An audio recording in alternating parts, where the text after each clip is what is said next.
قرآن کریم میں ہے لقد کان لکم فی رسول اللہ اسوۃ حسنہ، جس کے معنی یہ ہیں کہ اللہ تعالیٰ فرماتے ہیں کہ ہم نے آپ کی ذات مبارک میں ایک بہترین نمونہ دیا ہے۔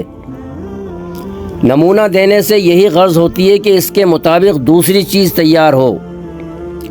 اس سلسلے میں ایک بزرگ محقق کا بہترین مضمون سنا ہے کہ حضور اکرم صلی اللہ علیہ وسلم کی اور ہماری مثال ایسی ہے جیسے کسی نے درزی کو ایک شیروانی سینے کے لیے دی اور نمونے کے لیے ایک سلی ہوئی شیروانی بھی دی کہ اس کے ناپ کے اور اس کے نمونے کی شیروانی سی دو۔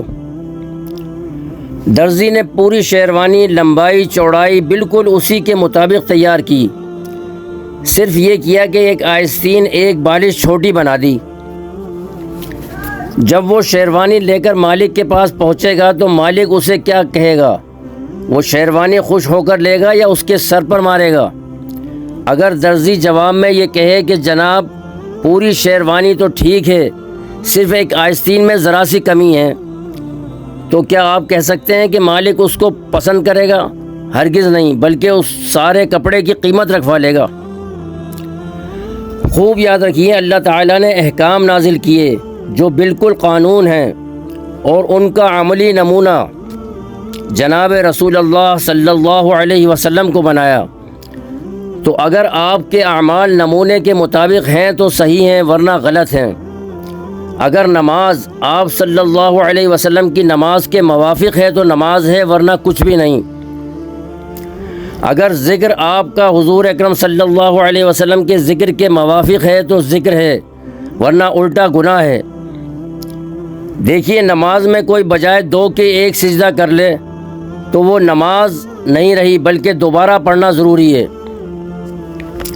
کوئی قرآن پاک بحالت جنابت پڑھے تو بجائے ثواب کے الٹا گناہ ہوتا ہے۔ اگر آپ روزہ رکھیں تو وہی روزہ صحیح ہوگا جو حضور اکرم صلی اللہ علیہ وسلم کے موافق ہو۔ اسی طرح حج وہی صحیح ہوگا جو حضور اکرم صلی اللہ علیہ وسلم کے حج کے موافق ہو۔ اگر حج میں کوئی احرام نہ باندھے تو وہ حج نہیں۔ اسی طرح زکوٰۃ وہی صحیح ہے جو حضور سرور عالم صلی اللہ علیہ وسلم کی تعلیم کے موافق ہو۔ اگر کوئی سارا مال خلاف تعلیم خرچ کر دے تو زکوٰۃ سے فارغ نہیں ہو سکتا۔ یہ ارکان اسلام ظاہری ہوئے۔ اسی طرح اعمال باطنی کو سمجھ لیجئے، اور معاملات اور طرز معاشرت سب کا یہی حکم ہے۔ اللہ تعالیٰ نے ہمارے پاس کسی فرشتے کو رسول بنا کر نہیں بھیجا۔ اس میں حکمت یہی ہے کہ اگر فرشتہ آتا تو ہمارے لیے نمونہ نہیں بن سکتا تھا۔ ان کو نہ کھانے کی ضرورت ہوتی، نہ پہننے کی، نہ ازدواج کی، نہ معاشرت کی۔ ان چیزوں کے احکام میں صرف یہ کرتا کہ پڑھ کر سنا دیتا۔ یہ کام صرف کتاب کے بھیج دینے سے بھی نکل سکتا تھا کہ ایک کتاب ہمارے اوپر اتر آتی، اس میں سب احکام لکھے ہوتے، اس کو پڑھ لیتے اور عمل کر لیتے۔ فرشتے کے اترنے سے اس سے زیادہ کوئی بات پیدا نہیں ہوتی جو کتاب سے ہو سکتی تھی۔ اللہ تعالیٰ نے ایسا نہیں کیا، بلکہ ہماری جنس میں سے پیغمبر بنائے کہ وہ ہماری طرح کھاتے پیتے بھی ہیں، ازدواج اور تعلقات بھی رکھتے ہیں، تمدن اور معاشرت کے بھی عادی ہیں، اور ان کے ساتھ کتابیں بھیجیں تاکہ کتاب میں احکام ہوں، اور خود بنفس نفیس ان کی تعمیل کر کے دکھائیں تاکہ ہم کو سہولت ہو۔ فرشتوں کو بھی احکام لے کر بھیجتے، تب بھی وہ نمونہ نہیں بن سکتے تھے۔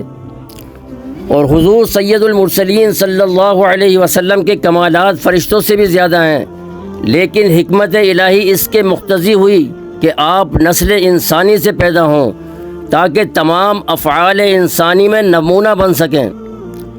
خود حضور اکرم صلی اللہ علیہ وسلم نے بیویاں رکھیں اور اپنی اولاد کا نکاح بھی کیا، اور حضور اکرم صلی اللہ علیہ وسلم کے یہاں غمی کی تقریبیں بھی ہوئیں، کئی صاحبزادوں نے انتقال کیا۔ دیکھ لیجئے، جو باتیں انسان کو پیش آتی ہیں وہ آپ کو بھی پیش آئیں تاکہ ہمارے لیے ایک پورا دستور العمل بن سکے اور ہمارا ہر کام آپ کے نمونے کے مطابق ہو سکے۔